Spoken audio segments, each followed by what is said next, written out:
We've all been focusing on this terrible crisis building on our borders. Should the president have gone to see it for himself firsthand, even if it's a photo opportunity? It conveys concern, even as he's sending legislation to the Hill for $3.7 billion. Well, I'll tell you, if $3.7 billion, which I listened to your previous guest, I have to tell you, I've read that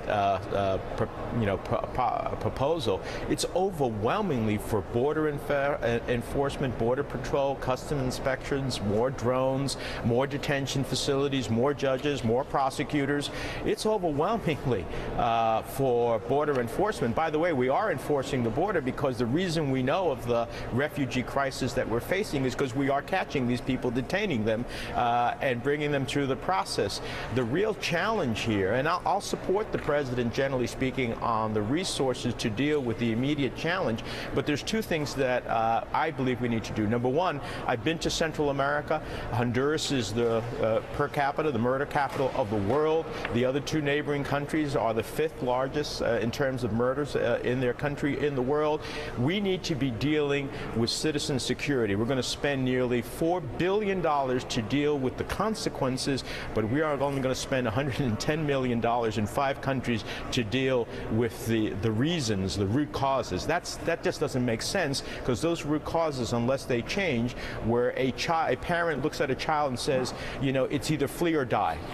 And even though you may die along the route, you're certainly going to die if you stay here. That's the reality that we're facing. The second point is I will not support legislation that rolls back a proposal that was passed in the Congress in a bipartisan effort signed by a Republican president to take children who have a legitimate risk and could make their case for refugee status or asylum status because of their fear of dying in their country. They need their day in court. Many of them may not succeed in their day in court, and they will be deported, but to eviscerate that fundamental due process privilege would send a message throughout the world that what we require of other countries, we are not going to abide ourselves. So have you told the White House, Senator, that you're not going to support changing or rolling back that 2008 law?